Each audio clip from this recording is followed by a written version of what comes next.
Mkuu wa Mossad awatimua maafisa wakuu kwa kufeli mpango wa kuipindua serikali ya Iran. Mkuu wa shirika la ujasusi na ugaidi la utawala wa kizayuni wa Israeli Mossad, Roman Goffman, amewafukuza kazi maafisa wawili wakuu wa intelijensia baada ya kushindwa au kutotekelezwa mpango wa kuipindua serikali ya Jamhuri ya Kiislamu ya Iran. Kwa mujibu wa kituo cha utangazaji cha Israeli cha Channel ya 12, maafisa hao waliotimuliwa ni mkuu wa kurugenzi ya intelijensia ambaye aliteuliwa miezi michache tu iliyopita na mkuu wa kitengo cha Iran cha shirika hilo la ujasusi la Israeli. Kituo hicho cha television cha 12 kimebainisha mpango huo wa kuipindua serikali ya Jamhuri ya Kiislamu ya Iran ulipangwa kwa uratibu na Marekani, ukilenga kuchochea hali za ndani ya nchi dhidi ya serikali, ikiwa ni pamoja na kuyaunga mkono makundi ya upinzani kupitia mashambulizi makubwa ya anga ya kijeshi yaliyoanzishwa pamoja na utawala wa kizayuni na Marekani. Channel ya 12 television ya Israeli imenukuu tathmini zilizofanywa kuhusu swala hilo na kueleza kwamba mpango huo itakuwa ama ulifeli au haukufikia hatua ya utekelezaji. Vyanzo vya masuala ya usalama vimeambia channel hiyo ya utawala wa kizayuni kwamba uhusiano wa Goffman na maafisa hao wawili ulikuwa umedorora tangu mwanzo, na kuongeza kuwa kufukuzwa kazi watu hao ulijiri wakati wa mabadiliko makubwa ya uongozi yaliyofanywa na Mossad na kuhusu vipaumbele vyake hususan kuhusiana na Iran. Kituo hicho cha utangazaji kimenukuu pia ripoti za kimataifa zikisema mpango huo ulikuwa umejumuisha scenario za kubadilisha uongozi wa Iran na kufanya uratibu na maafisa wa Marekani katika awamu ya baada ya utawala uliopo. Kwa mujibu wa ripoti hiyo, mpango wa pamoja wa Mossad na shirika la ujasusi la Marekani CIA ulihusishwa na mgambo wa Kikurdri wanaoingia Iran, huku akipatiwa usaidizi wa anga wa Marekani na Israeli ili kuiondoa serikali ya Iran na kuweka viongozi wengine madarakani. Hata hivyo, kwa mujibu wa channel ya 12 ya televisheni ya utawala wa Israeli, juhudi hizo zilisimama katika hatua za awali na kupelekea kutolewa pendekezo la kuahirishwa na wale waliohusika kuwajibishwa. Itakumbuka kuwa waziri mkuu wa utawala wa Benjamin Netanyahu alikiri mnamo Machi 13 kwamba ingekuwa vigumu kuipindua serikali, akisema hakuna uhakika kama hili litatokea. Jamhuri ya Kiislamu ya Iran imetoa wito wa kuwepo muunganiko na ushirikiano mkubwa wa kikanda, ikitilia mkazo udharura wa mataifa eneo kutegemea uwezo wao wa kikanda ili kuondoa uingiliaji wa kigeni. Waislamu tukisimama pamoja tunaweza kuzikabili ana kwa ile changamoto zinazosababishwa na maajinabi waovu, ameeleza waziri wa mambo ya nje wa Iran Abbas Araghchi katika andiko lililoweka kwenye mtandao wa X. Ni wakati sasa wa sisi kujitegemea wenyewe tu, kushikamana na udugu wa kweli, amesisitiza Araghchi katika andiko lake hilo. Said Abbas Araghchi ametoa kauli hiyo wakati Jamhuri ya Kiislamu inaendelea kutetea mwelekeo wa usalama wa kikanda katika Ghuba ya Uajemi badala ya kutegemea nguvu za kijeshi za nje ya eneo. Akimalizia andiko lake, Araghchi amevisifu vikosi vyenye nguvu vya majeshi ya Iran kwa kuonyesha utayari, uwezo na nguvu za kulikabili jeshi linalotumia gharama kubwa zaidi duniani. Wakati huo Qasim Gharibabadi, naibu waziri wa mambo ya nje wa Iran, masuala ya sheria na kimataifa, amesema utaratibu wa usalama katika Ghuba ya Uajemi ulipaswa uanzisha nchi zenyewe za eneo hilo kwa ushiriki wa mataifa yote ya kanda hiyo. Mwanadiplomasia huyo amesema makubaliano yamepatikana miongoni mwa nchi za mwambao wa kusini mwa Ghuba ya Uajemi kufuatia uchokozi wa kijeshi wa siku 40 ulioanzishwa bila sababu Marekani na Israeli dhidi ya Iran na kufuatia kuhitimishwa hati ya maelewano kati ya Iran na Marekani. Kwa mujibu wa Gharibabadi, imeafikiwa kwamba masuala ya usalama wa kikanda inapaswa jadiliwe na kushughulikiwa na nchi zenyewe za eneo hilo.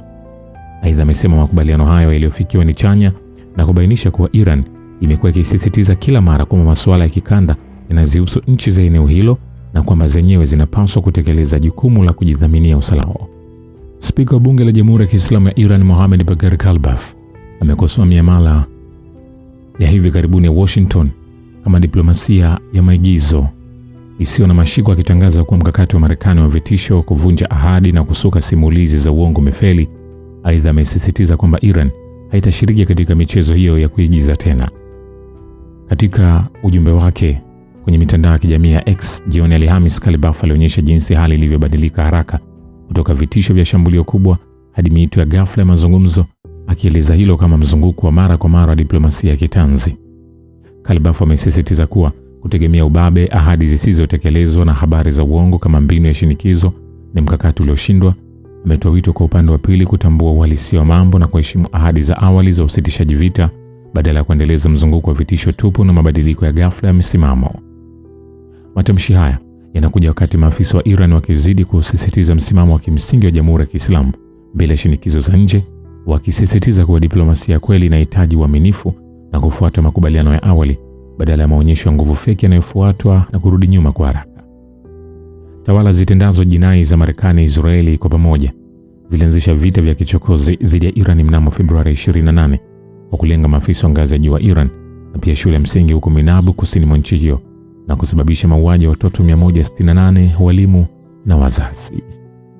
Hayo yakiendelea, mawaziri wa mambo ya nje wa nchi 8 za Kiarabu na Kiislamu wametoa taarifa ya pamoja ambapo mbali na kulaani uchokozi wa utawala wa Kizayuni wa Israeli huko katika ukanda wa Gaza na ukingo wa Magharibi, wamelitaka Baraza la Usalama la Umoja wa Mataifa liulazimishe utawala huo utekeleze majukumu yake na kuwawajibisha wale wanaokiuka haki za Wapalestina.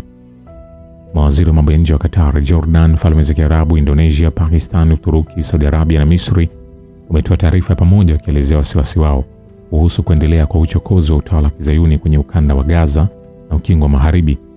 Taarifa hiyo imesema vitendo vya hujuma na uchokozi vya utawala wa Kizayuni vimedhoofisha makubaliano ya kusitisha mapigano huko Gaza, na kushadidishwa vitendo hivyo katika ukingo wa Magharibi umehatarisha sana matarajio ya kutekelezwa kinachoitwa mpango wa suluhisho la kuundwa mataifa mawili.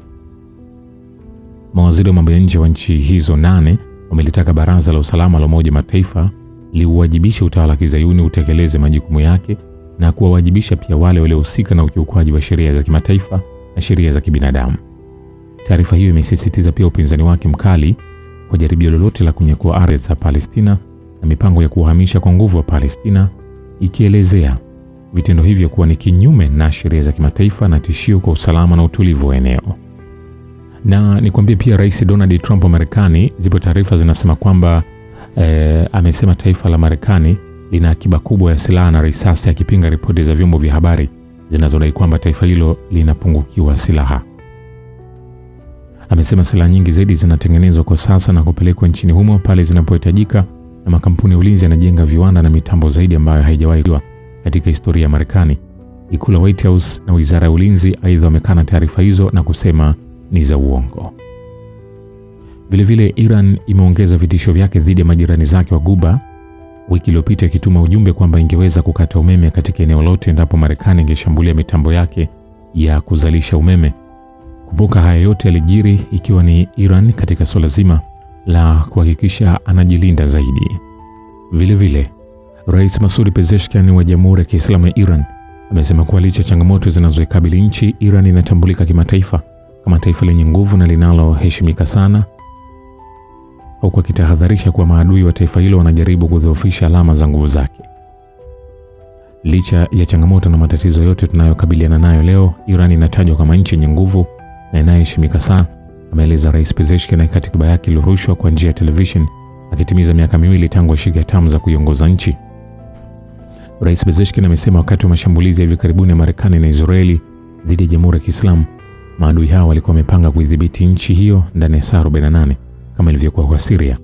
Anasema, ikiwa nchi imesimama imara hadi sasa, tunawajibika kwa wananchi. Tukisimama pamoja na wananchi, hakuna nguvu yoyote itakayoweza kutuangusha.